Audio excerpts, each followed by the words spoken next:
What's up guys, this is Nirpam from the Underwater Photography Guide and Bluewater Photo. Now today I'm excited to review the newest GoPro camera to come out on the market, the GoPro Hero 13 Black. Now this is an exciting new camera for anyone who doesn't shoot a GoPro 12 because honestly it's not a huge upgrade. I'll be honest, just starting out the video with that. But I did get a chance to dive with this in Fiji for a couple of weeks. We had other people on our staff that got to dive with it in the Philippines for a couple of weeks as well. So we've got hundreds of dives combined with this camera, and it's been an awesome experience shooting with it.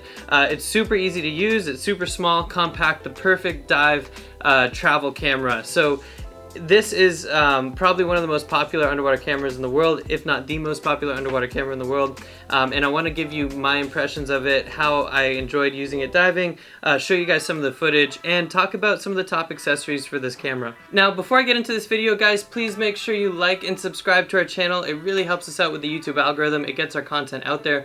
But more importantly, if you are considering buying the GoPro Hero 12, 13, 11, or any of these accessories that I'm about to talk to you guys about, it really helps us out if you buy them through Bluewater Photo. Now, at Bluewater Photo, we have just as much capability as Amazon, Walmart, but we have better staff, more knowledgeable staff, and nicer people. If you go onto our website, you can actually see when these products will arrive to your address.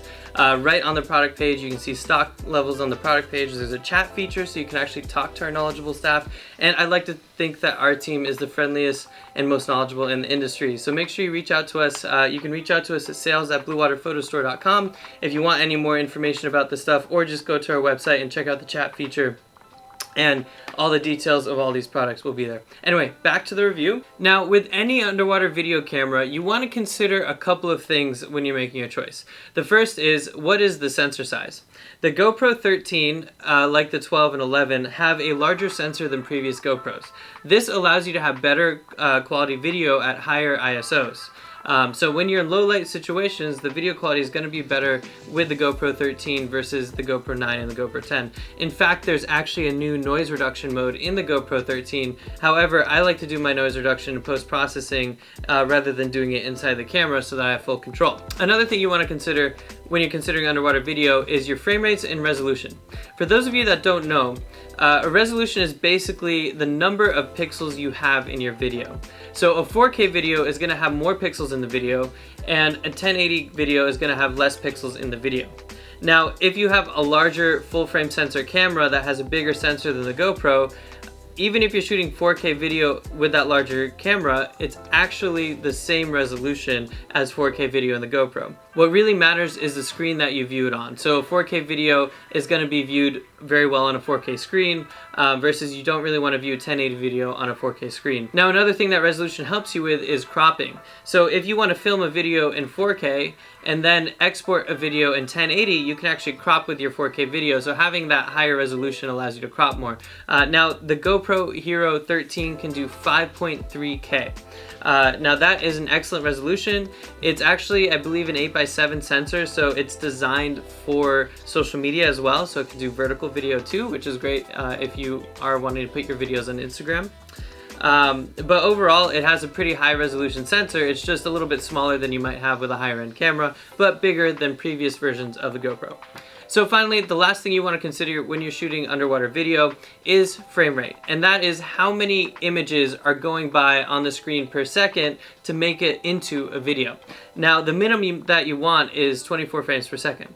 That's what cinema is. Now, if the standard for YouTube is usually about 30 frames per second, but this GoPro can do up to 120 frames per second with 4K video, and actually even up to 120 frames per second at 5.3K video with a small caveat.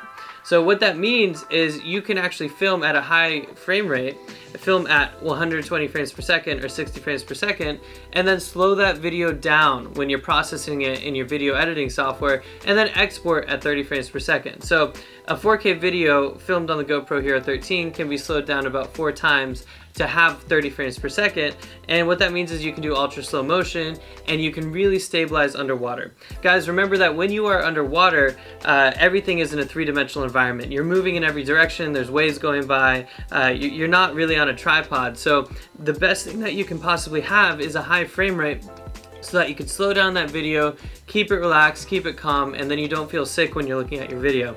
So that's one of the biggest benefits of the GoPro 13 if you're comparing it to anything before the GoPro Hero 10. So how does the GoPro Hero 13 compare to the GoPro Hero 12? Well, it's basically the same camera.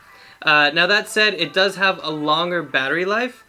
So there is a new Enduro 13 battery, and unfortunately you do have to get the new battery if you want spare batteries for the GoPro 13. It does not work with the old battery, but it increases your battery life by about 8 minutes at 4K 60. Now 4K 60 is the frame rate and resolution that I choose to shoot when I'm underwater, and I found that, yeah, the battery life was great. The Hero 12 from the Hero 11 is actually an improvement, so going from the 12 to the 13, there's even more of an improvement. So if you do have anything 11 or below, you might want to consider an upgrade just for the battery life. But going from the 12 to the 13, there's only a small increase in battery life, about 8 minutes. Now that said, that 8 minutes could make or break a dive if your camera tends to dive right before your die right before your dive ends. So otherwise, the GoPro 13 films at 5.3K up to 60 frames per second. One of the nice upgrades over the Hero 12 is that it actually can do a burst frame rate where it can film 5.3K up to 120 frames per second for 5 seconds. I didn't use that in any of my shooting, but it's a pretty cool feature if you are shooting a quick subject where you want as much detail as possible, but you want to slow it down 4 times, and 5 seconds is enough time for you to take that video. So that's a pretty cool feature, but again, that's a very small difference from the GoPro 12. Another thing that both of these cameras do is 4K 120, and then both cameras also have hyper smooth image stabilization up to Hypersmooth 6.0, I believe, actually. So the model is 6.0, and it allows you to basically have the sensor almost like it's on a gyroscope. Now this is digital stabilization, so it's not quite the same as in-body image stabilization that you might see on a higher end camera, but it's pretty cool. It works really well, and it's almost like having your camera on a gyroscope, where if you're moving around, the camera does adjust to your movement and it stabilizes the video. It really works well underwater. When you combine it with a high frame rate, you can really slow things down and make it cinematic. Now, the GoPro branded protective case goes down to 200 feet, which is diving depths for recreational divers and some tech divers, and honestly, it works really well. It is polycarbonate. It's going to be less durable than an anodized aluminum housing like the popular eSoda GoPro housings that we sell. Unfortunately, we're actually out of those eSoda housings, or I'd have one here to show you guys. They're amazing. They're really pretty, so check them out on our website. But these housings do the job. The housing is compatible with the GoPro Hero 9, 10, 11, 12, and 13. Like all the other anodized aluminum housings, GoPro has not changed their internal camera structure at all between those models. So they're all interchangeable, which is great because that means the underwater accessories are interchangeable too. There's 2 buttons on the housing. You can set it so that it has a quick turn on and it'll start recording immediately, and a quick turn off. That's usually what I do. Now, you don't get full control with just the 2 buttons of the camera because it does have a touchscreen. It has a nice viewable touchscreen. It's easy to see on the back when you're filming, for an action camera, I mean, that is. But I will say it really helps to not have to worry about your settings and turning this thing on and off and everything like that. So fortunately at Bluewater we have an exclusive product that is only sold here at Bluewater, and this is the, gosh, here we go. This is the GoPro QR codes made by our in-house GoPro instructor, Todd Cordy. Now Todd has developed these amazing contraptions, and basically what they are, they're cards that you can strap to your BCD via carabiner, and we have carabiner recommendations on our website. And you can point your GoPro at the QR code on the card, and it will change your settings to be the ideal settings for that situation. So on the card you can see it'll say 4K 60 frames per second, 5.3K 30 frames per second. It'll have different types of cards. So we've got log profiles. One of the cool features on the GoPro Hero 13 is you can actually film in log and HLG, hybrid log gamma, which takes more of your details from your highlights and your shadows, compresses it to a really flat looking profile that you can edit in post-processing and do more playing around with the colors. You can get more detail, better dynamic range. So this is one of the features that you really unlock using the GoPro QR codes. Now, you do need to actually install a firmware into your GoPro when you're using the QR codes, but it comes with instructions and it's really easy to use. And then all you have to do is go underwater, point your camera at the QR code, it'll switch between macro, wide angle, 5.3K, 120 frames per second, 60 frames per second, any kind of switch that you need, and they're only $20 a card. You can get a set for 3, I believe is only $40. So make sure you check that out on our website because that's pretty cool. Now, there's often the question of when you're shooting a GoPro, how do you get the best color and detail underwater? For those of you that don't know, when you are underwater, water filters out light with the longer wavelengths being filtered out first. That's called light attenuation. So light attenuation causes your reds and your oranges and your yellows to be lost as you go deeper until you're just left with blue. Now, thankfully, the auto white balance in the GoPro 13 is about the same as the GoPro 12 and 11, where it's fantastic. When you take it underwater, it actually kind of senses that it's underwater. It adds back your reds and oranges in. So you don't really need filters, but we do offer flip filters at Bluewater if you do want to have filters on the camera. But Todd and I both agree that you don't really need them. What's better and what will give you a lot more color is adding white light to your scene, which adds orange and yellows and reds right at depth so that you get more true to life colors.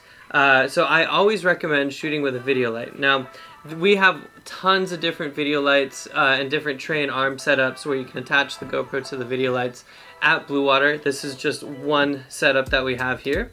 And make sure you check out all of our accessories on our website and in our review, which I'll post in the link down below. But for demonstration purposes, I have a Kraken 4000. I think 4000 lumens is a great amount of light to have with the GoPro. And the Kraken 4000 will bring back white light so that you can get much better colors underwater. Now I have the light mounted on a tray with the GoPro. We have a few different types of GoPro trays at Bluewater. We've got a Kraken TR09 GoPro tray, which is what this is. It's got a nice pistol grip. We also have a really popular ultralight GoPro tray, which is our winged tray, and that allows you to put the lights a little bit farther back so you can get better lighting in your GoPro. Now these are ultralight clamps and arms, but if you are interested in using flex arms, we do offer flex arms options. We just find that typically if you're using a video light, you want something a little more rigid on your arms and clamps when you're shooting video underwater. It's kind of ungainly when you're above water, but once you get underwater, it's a lot easier to work with, and your lights don't droop down the arms from the weight as they do with flex arms at times. Now, once you've got your color covered with your video lights, the most fun thing to play around with are your fields of view, your lenses, right? With the GoPro, the focus distance is only about 10 inches. So if you want to focus on a small subject, you really can't get close to it. You need a macro lens. Now, the best quality optical macro lenses on the market are made by Inon. So I've got 3 lenses here. 2 of them are macro lenses, and there's actually a third I don't have here. Now this is my favorite Inon macro lens. This is the Inon G55. This is their super macro lens. I was filming with this last year, and I was able to get the eyes of scallops when I was filming with this. And all you do is you just snap it right onto your GoPro, and you can get up close to your subject, even that close. It does take a little bit of practice to get the right distance from your subject, and you can get incredible color and detail once you combine it with a video light. Now, Inon does require you to have a GoPro SD or ZD mask attached to your GoPro housing. So when you are getting these lenses, make sure that you look at what is the mount type. It'll say Inon G55, SD, or ZD, and then make sure that matches with the mask that you get for the GoPro Hero 9, 10, or 11. Now that mask works with the GoPro housing, and it fits right on. The ZD mask is a little bit larger than the SD mask, which is better for the GoPro 13. So I recommend the ZD mask and getting the Inon G55 ZD. Now, Inon also has a G100, which is just less zoomed. So this is still macro, but it's not quite super macro. It's going to be a little bit easier to use because you don't have to be quite as close to your subject when you're using it, but it's also a fantastic lens with fantastic optical quality. Now, finally, if you don't want to shoot macro and you're more of a wide-angle shooter, I highly recommend the Inon GR140 wide-angle lens. It converts the field of view to 140 degrees underwater, but the most important thing about this wide-angle lens is it allows you to get close. Now, when you have a wide-angle lens that allows you to get within that 10 inches, you exponentially get better color and detail with your video lights. The closer you are underwater, the less of that filtering happens, and you can get way better color and detail. So just remember that. We basically only dive and shoot wide-angle with this lens, and I highly recommend the Inon GR140. It's a beautiful lens, it's got beautiful optical quality. It is a little bit on the pricier side, but it's totally worth it, and it's one of my favorite lenses on the market. So this little lens will also snap right into the GoPro, and I recommend the GR140 ZD. Now, the GR140 is a little bit different from the original G140 in that it's a little bit larger, so it's good for this 8x7 sensor that you have here on the GoPro 13. Now finally, I just wanted to talk briefly about a question I tend to get with the GoPro series cameras, especially the GoPro 13. Is the GoPro good for underwater photography? As you can tell, it's a mostly video-oriented camera, but the GoPro 13 can actually take excellent underwater photos. It does have a raw photo mode, so you can actually edit your photos in Lightroom. Now, it won't be compatible with strobes, but you can use underwater video lights to get great color and detail in your photos, and I've actually seen photos with the GoPro win our Ocean Art Underwater Photo Contest. It's not the best photo camera in the world. You can get great photos with it, but you can also get great photos with underwater smartphone housings and other cameras. So if you are a photographer, the GoPro is not going to be the primary tool, but it's a great compact camera for video, and it does do a good job of photography as well, in a pinch. So that's pretty much it, guys. The GoPro Hero 13 retails for $399.99. I should mention that. If you guys find a better price online or anywhere else, we price match. We'll give you the best price on the market for any of these products. If you have any questions at all about the GoPro 13, about settings, about the series of accessories that I showed you, just drop them in the comments below. I'm happy to answer them. Thank you so much for watching. Please remember to like and subscribe. Again, we show shipping and delivery times and everything like that, so during the holidays it can get pretty busy, but we're here to help. If you have any questions about anything, just reach out to us at sales@bluewaterphotostore.com. We'll get you set up with a full system just like this. Thank you guys so much for watching, and we'll see you guys out there diving.